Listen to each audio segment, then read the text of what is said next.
Today we bid farewell to an old friend. The eloquent Tier 1 science vessel with a simple hull of just 10,000, shield modifier 1.2, turn rate of 13, impulse modifier 0.15, inertia rating of 50. A simple and only bonus power of +5 to auxiliary. Just ensign seatings with 1 ensign tactical, 1 ensign science, and 1 ensign engineering. 2 forward weapons arrays and 1 aft weapons array. 2 device slots, 1 tactical console, 1 engineering console, 2 science console, and the unique console available, the enhanced plasma manifold. It is sad to say goodbye to the Oberth that we have known for so long, and it's time for the USS Give Me Tier 6 Give Me Tier 6 Oberth to go into mothballs. And in the same vein and note, it's time to introduce you guys to NCC 2406A USS. Well, it's about time. The Tier 6 Oberth. And it is about time. The Grissom Light Science Vessel. Hello! I've been waiting for you for so long! And on this note, guys, greetings and welcome to Shadowstar. Welcome aboard the USS Shadowstar. Please get comfortable, pull up your favorite beverage, and get ready for the Star Trek Online Starship Stats Review video. If you're interested in the visual breakdown, that will be linked in the description once it is up. But on that note, please allow me to also give a thank you to the people that have made this video possible. These being from our donation supporters, Negus, Dante Demonic, and Skyhawkings. From our Patreons, Tribal Typhoon, TravisGames, Darkstars Order, Cross-Eye Deplorable, and again, Skyhawkings. Sky, you're in 2 places. And last but not least, the Twitch subscribers, which again brings out Tribal Typhoon and Miss Future Teach, and finally Fox Plays Games. I just want to give another double shout to Miss Future Teach, who just also gifted subbed to, I believe it was 10 people in the last stream. So guys, a massive thank you to all of you. And Tribal, you pop up in 2 places too. They're crazy people. With this being said, like I said, get comfortable, and this stats review will work on a few notes. First of all, we'll take a quick skim over the cosmetic stuff. Then we'll take a look at what you're actually acquiring with this ship, should you buy independently or as part of its bundle. I will note on that quick as well for you as we go into the stats at that point. We'll get through all the stats, then its console and trait, and finally we'll take her into action to see what she can really do. Now, with this being said, guys, shall we begin? So, she's a small, beautiful ship, but we should note there are a few different things to see here. We have the Grissom, the Oberth of 2280s, and the Oberth of the 2360s. I'm glad they noted that, because yes, there was a big difference between the two. Now then, Grissom, we can all see on the screen right now, basic looks. Oberth, as you'd expected her from TOS. Very ballooned in the lighting right now. There we go. Much better. You can see her appearance way better now. And then the 2360s. What's the difference? Yeah. They added some extra detailing and changed the logo. That was it. Also her nacelles aren't quite right. But don't worry, on the same note, we have 7 types of windows available to this ship, which will make her size all the more confusing. She now can have the Defiant hull. She looks absolutely gorgeous on her. Hang on a second, I'm going to go into here first. Customization wise, we'll look at this quickly first. You can modify out her main structural components. The saucer being the funniest one, since I never considered that the saucer. I always thought the back part is the saucer as well. The pylons do give me a bit of a laugh, considering these two don't seem to change at all. Minus, apparently, the back structure. The back structure is now pylons. Okay. And the nacelles, which... Well, the betas add the actual wood grilling in. Okay. Good note to make. Okay, Grissom, show yourself again. And on that same note, again, back to the hull plating types. We have the Defiant hull, which looks absolutely gorgeous. Not gonna lie, that's my favourite on this ship. The Galaxy. The Intrepid, which kind of suits it, I will be honest. The NX, which really suits it. NX Refit, honestly suits it a bit more. Better than the normal hull you get on it. Sovereign, it's beautiful, what do you expect? Sovereign Refit, again, beautiful one, what do you expect? And of course we have the Type 7 and Type 7A, a new variant that's been added to it. Much like we had Type 8 and Type 8B. Note to self, if you really want the old school Oberth to look good, put Type 8B on it. A lot going on for this ship. So guys, before we get into the stats, there are a couple of things I really need to cover with you first. Really should learn to do this on more videos actually. And that is the way to acquire this ship. So, it is a Zen Store Purchase. Hallelujah, we finally have some ships in the Zen Store. I say ships because there are 2 ships released today, as of this video going out as well. So, for the next 6 days, these are on sale.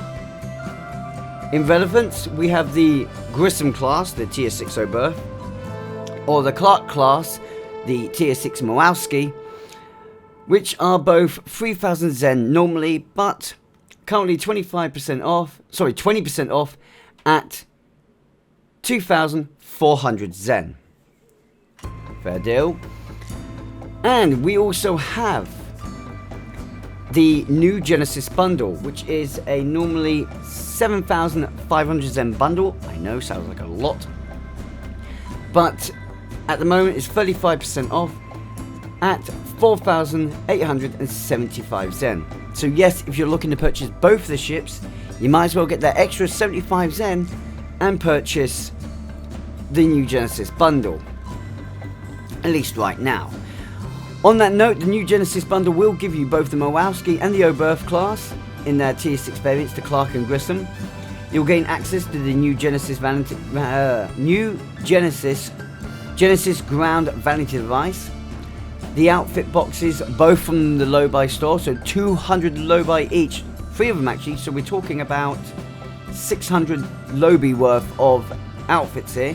The Rafa Khan Captain Vest, Engineer's Vest and Excursion Jacket. The Type 2 Phaser Compression Pistol, which again I think is a low buy store weapon. 2 experimental ship upgrade tokens and 2 fleet modules. I know that doesn't sound like you're getting a lot, but believe me, buying the new Genesis bundle is actually a decent deal if you take into account what you're getting. However, if you have no interest in all of them, then you might as well skip it. That's entirely up to you. I will say this though, being able to pick the ship up for the next 7 days, 6-7 days at the same price as a tier 5 ship in the past, oh, I can get behind that. Now then, to her stats. So let's do this. A tier 6 ship available to the Federation and Federation allied factions. She requires you to complete the tutorial, of course. A hull modifier of 0.85, a shield modifier of 1.4 with 3 forward and 3 aft weapons and 3 device slots. She's an atypical science vessel in those areas. Again, to be noted, she has a turn rate of 13, quite impressive I would say. Well, okay for a science vessel. Impulse modifier of 0.15, inertia rating of 50, plus 5 to shields and plus 15 to her auxiliary.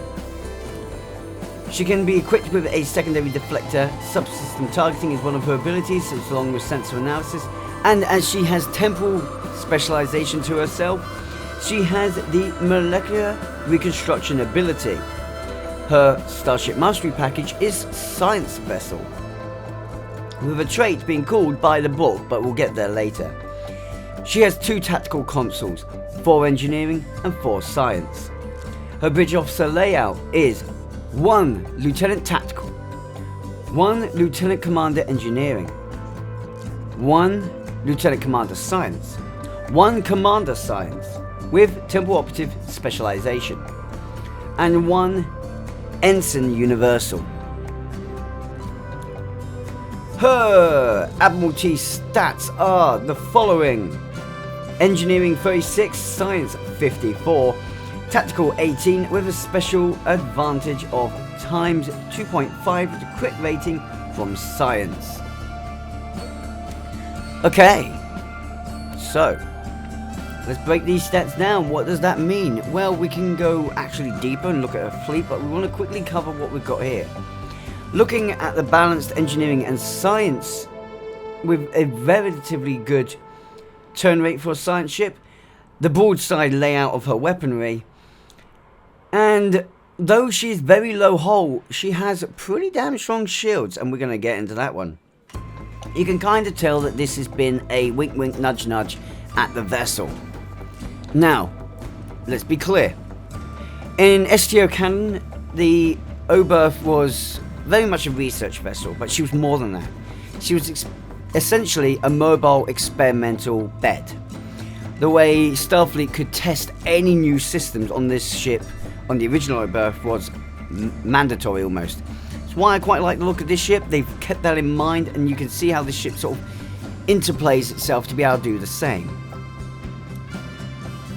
On that scaling, we do remember in the show that most of the time, once the shields were out on the Oberth, it was a one-hit wonder. So I'm not surprised her shield modifier is so low. Hell, her shield modifier might as well be a escort's shields. Sorry, her hull modifier is so low and might as well be the escort's shields. Her shield modifier, however, is through the roof, but we'll get better. We'll get there. We'll get into that. The actual engineering and the science engineering and the science balance there with the consoles leads me to believe that this is very much meant to be a shield tank. And again, we'll get there to talk more into that in a bit. She's got good mobility. She has potential in DPS, but not a whole lot of it. By all accounts, I'm going to say right now, no DPS player is going to want to be using this ship, if I'm quite frank. Unless you're aiming for side DPS, in which case, again, we're going to want to hear where we're going in a minute. Quite frankly speaking, the standard level of the ship is very much a support boat. She's definitely a support ship with emphasis on shield tanking. She can hold tank if you know what you're doing with her, and if you X upgrade her, you can get some decent endurance out of her. I will say that. Hell, you can actually recover some DPS out of it too, but you're not going to get that much. Again, like I said, DPS by the wayside here. Now, if we talk about the fleet variant though, well, that changes. You see, the fleet variant increases the hull modifier to 0.935, and the shield modifier is increased to 1.52. Now, I'm not 100% on this, and a huge thank you to Sky for assisting with this the other day. But this is one of, if not the highest shield stats in the game for the fleet variant to have. The fleet variant also has 2 tactical, 4 engineering, but 5 science consoles, 1 extra science console. She is dangerous. Let me explain. UX upgrade this ship to now being able to go 6 psi, which by the way, yes, will make psi DPS ships, drain builds and such really dangerous with this vessel.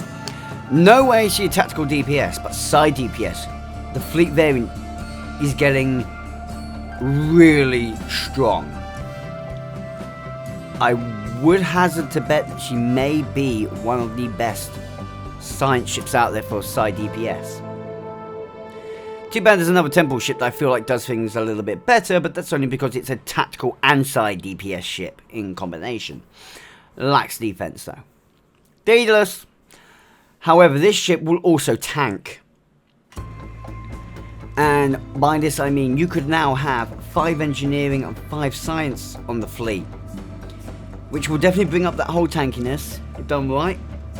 And with the whole tank with the whole modifier improvement, almost at 1 there.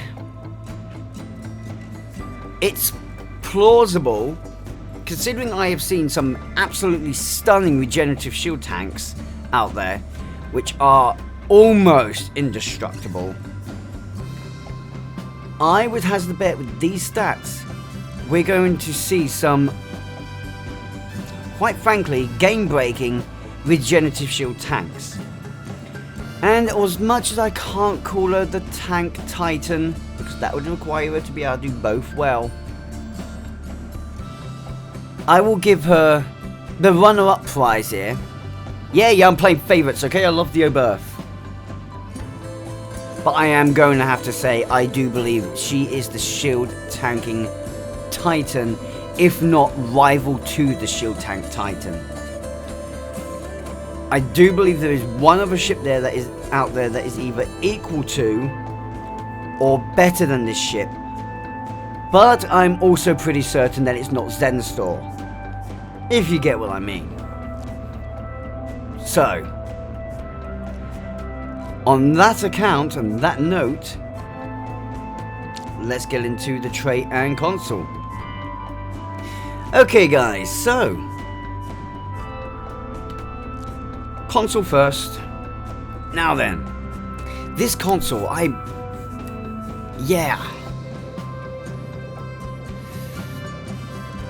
really want to see what a certain player is going to think of this.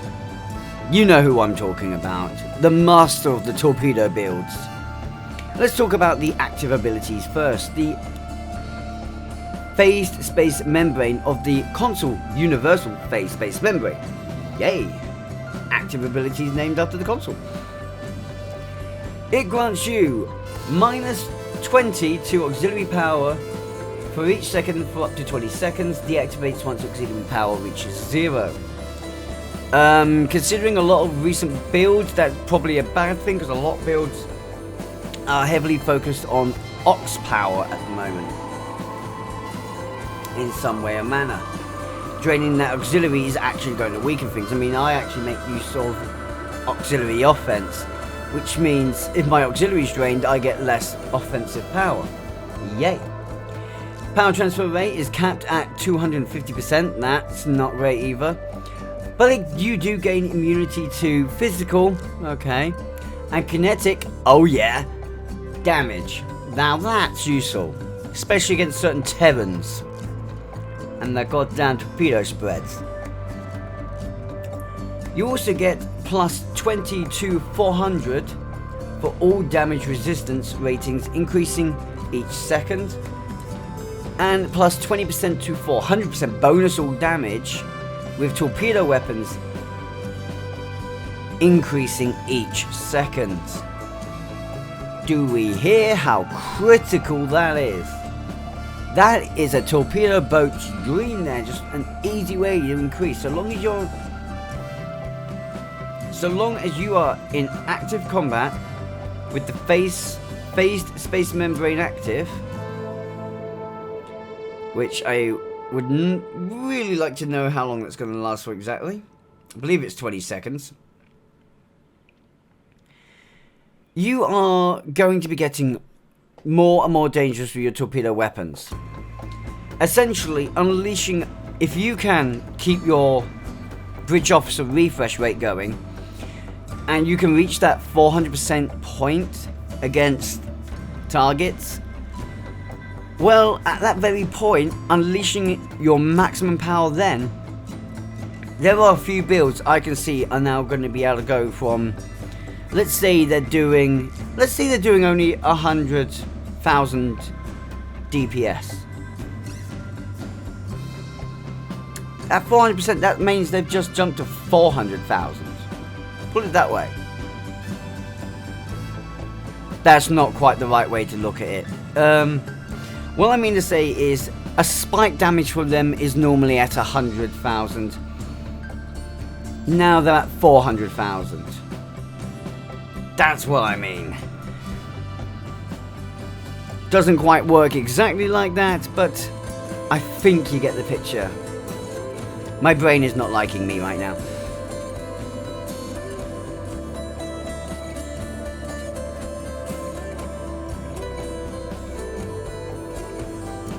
Okay, now, ignoring the weapons and the standard equipment, because none of that's really of too much interest, nothing special there, let's go straight on to the console itself. And we'll start off with its actual active abilities rather than its passive.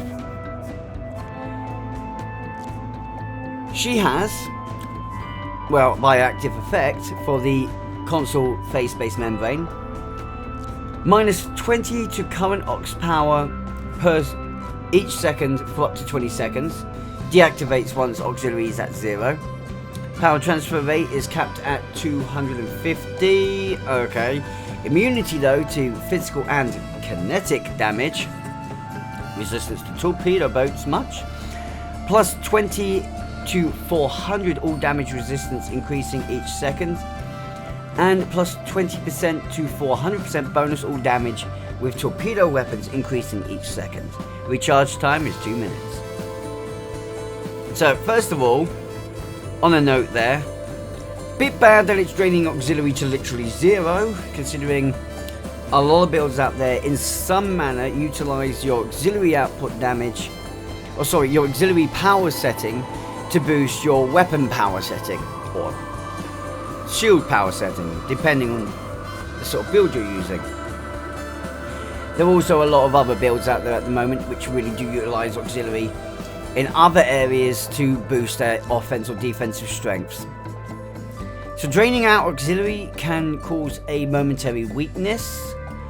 I'm not entirely sure that's going to be a great thing. However, in the right circumstances, in the right situations, we are talking about being able to take your normal 100% and knocking that up to 400. Well, technically 5 if you're plus 400, you're putting an extra 400 on top of your normal maximum output. That is a lot of damage if you think about that. If you think about your highest spike and then times that by 4. Times it by 4. And you've got your new highest spike. DPS builds could be going through the roof in some areas here. I especially feel like it's going to be interesting seeing what certain Dictator games, Augment Dictator, Girl Doggy, will be doing with this console. I'm curious as to whether or not he's going to like it or not. Seems like something that's up his alley, but at the same time might not be, again, based on what the active abilities do. However, I'm also interested to hear what certain other two streamers say as well. Streamers? YouTubers do. However, passive wise, it is plus 57 power transfer rate and plus 5% to your shield resistance, which is utilized, well, fundamentally can be utilized by just about anyone, if that's something you desire. Personally, This is not up my alley. You can get better power transfer rate boosts from other areas, and frankly, I like what this console could be, but it's not my kind of console. That's fair play. There are people out there that are going to really like this console, and as such, I am still willing to give it 7 out of 10 as a console score. Now, trait-wise, this is a bit different. We have By the Book. By the Book extends anomaly duration. When activated, extends the duration of all active bridge officer anomalies by 2 seconds. That's not a lot. It's not a lot at all, but it can make a difference in a fight. However, it's better to pick a trait that specializes in a anomaly, the anomaly you use. Like, the advanced gravity well trait is better than using this. It's because you're making your gravity well superior rather than just extending its base duration. Now, if this affected every anomaly possible, that would be great, because then your consoles that create anomalies would be made so much stronger. Could you imagine? I don't know. See if I can just pick one out of here. I've got one in there. Yeah, there we go. Creates an anomaly.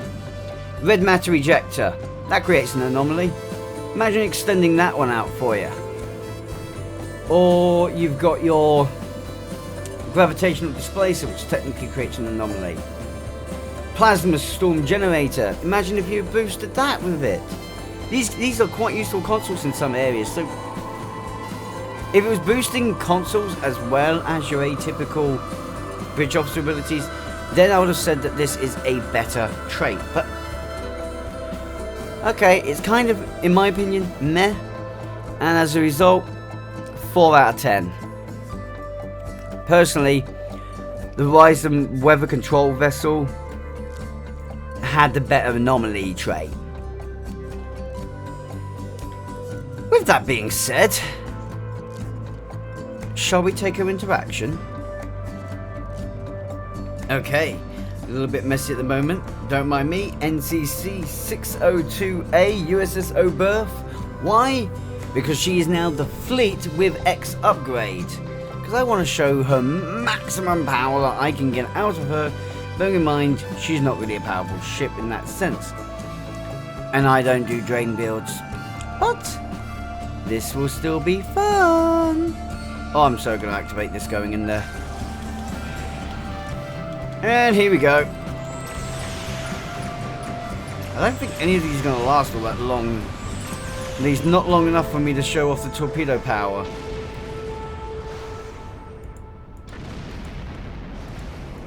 Turn auto fire off. I want to see how much you do. Oof. Not bad, actually. The thing, I've got him in broadside at the moment as well. Come on, bring them back. Bye-bye. My little side ship. Hang on a second, I've got shields. Okay, that's going to change in a second. I'm not going to have shields in a second. Galore class. Oh, he's got feedback pulse. He's going to be my little nightmare, isn't he? He's going to be my little nightmare. And I'm going to try and do this. Oh, weapons! Fire! Can I get it? Holy moly, was not expecting that. Okay, so the thing I didn't show off, offensive configuration. Now, personally, my favorite support configuration, just because when you get this fully charged, that is a very, very long disable you can get out of it. Only because, well, you can read that. You can pause and read if you want to see what he actually does. But at the moment, I've got it in Lance configuration. I'm going to hopefully lance out one of those enemies near the end. Doesn't mean I'm not going to rush kill these guys, though. Come on, Keldon, I'm being nice to you. I could be so much meaner. I mean, my Oberth is even a forward attack style. It's using dual beam banks. If I really wanted to, I could be... Come here, you. Come here. Okay, no, I'm not having any of this trash from you. Get lost. Cheeky monkey. I don't know what you guys are laughing about down there. I'm coming for you next.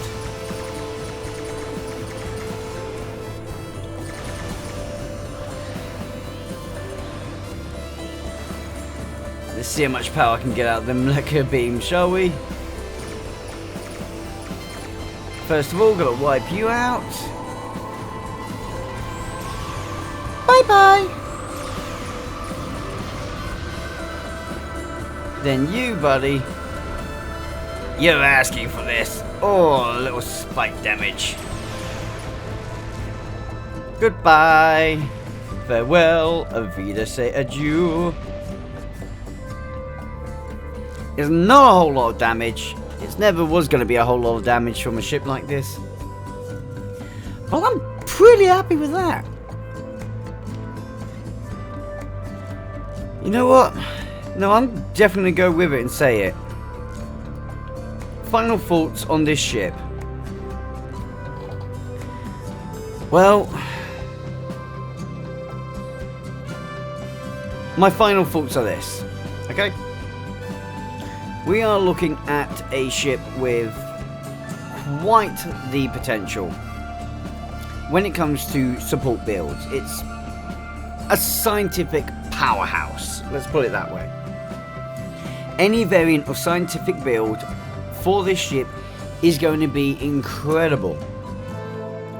Now, on that same vein, this means support overall for her is going to be her best area. Simple as that. However, tactical is her weakest, tanking is her second best. As an overall tactical score, now doing a little bit of research and my tiny bits of estimation I've done, I'm willing to put down and say that she's definitely going to be a brilliant side DPS vessel. Great Drainbow, obviously. It's a science thing for her. And so I will score that very highly. In fact, for science ships, I'm going to just say, I'm going to say as a side DPS, I will give her 8 out of 10. Which is a very good score, admittedly, considering I'm trying to be stricter on myself here. Maybe a bit of favoritism towards a hero birth going on. Although, as far as tactical DPS goes, we have to keep in mind still that she has a very low hull. So tactical DPS, I know most of you guys ain't even caring about this, but I'm going to give it one anyway. Unfortunately, I'm sorry, Oberth, but you're only getting a 4 out of 10. You're in the minus zone. You're in the bad zone for tactical DPS.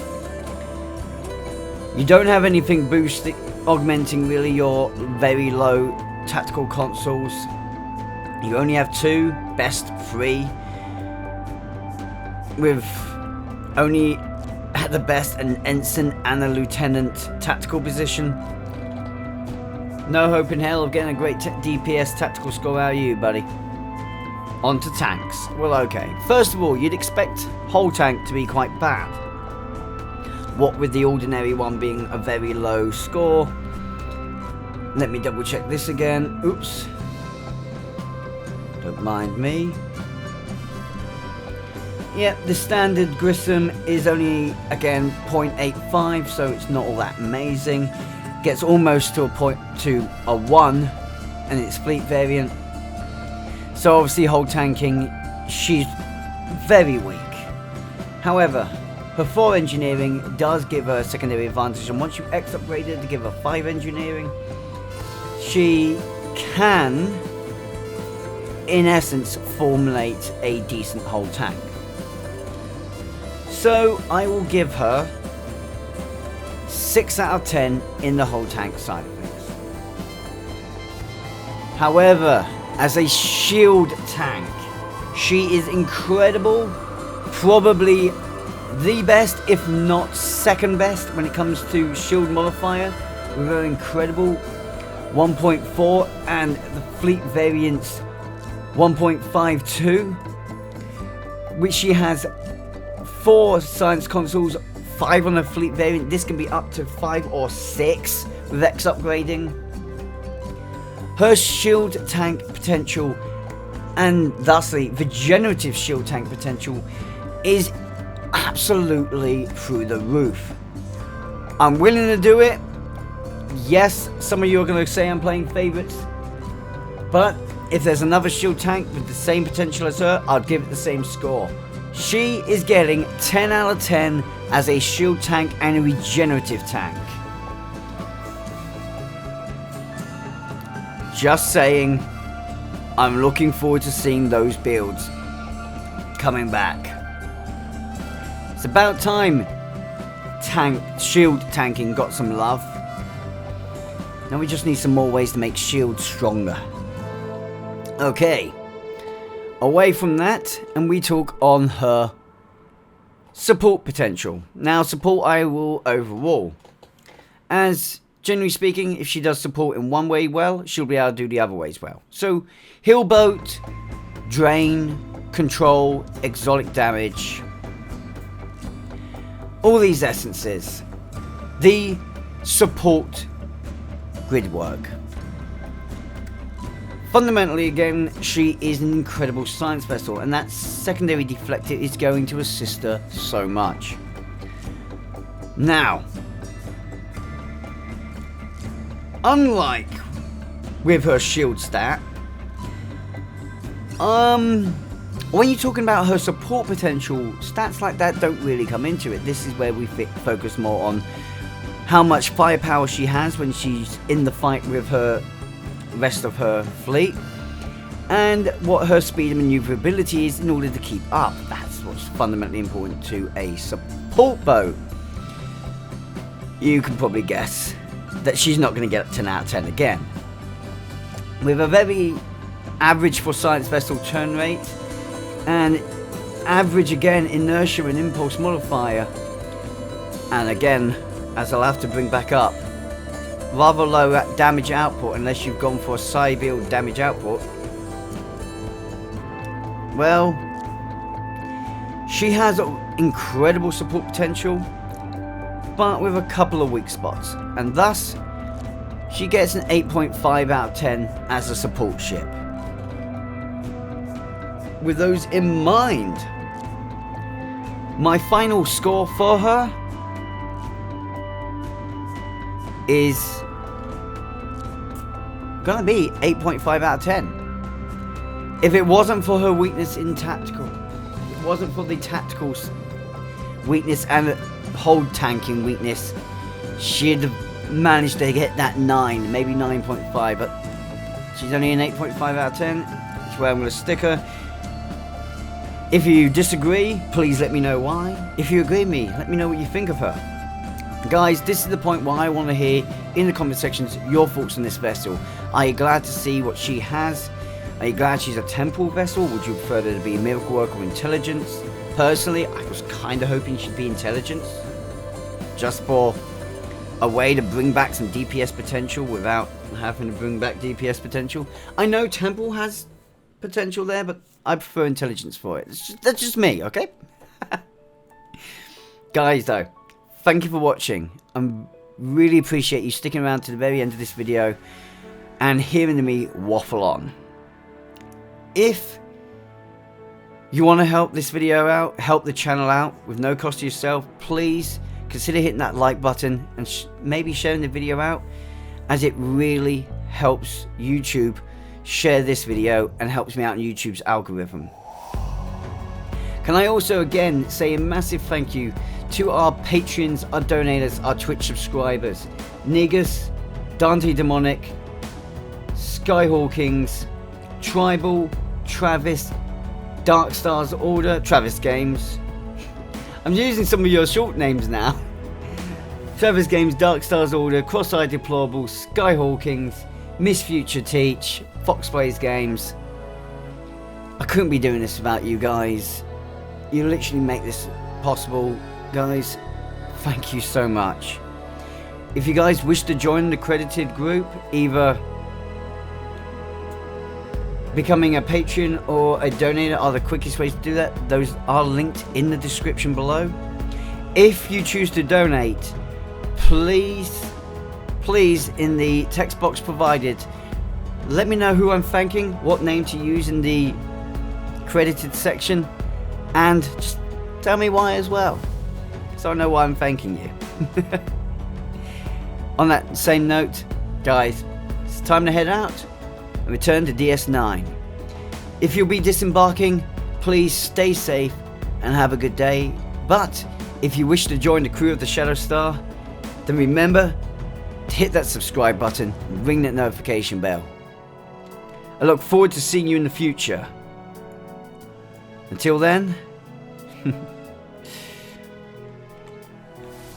ciao for now.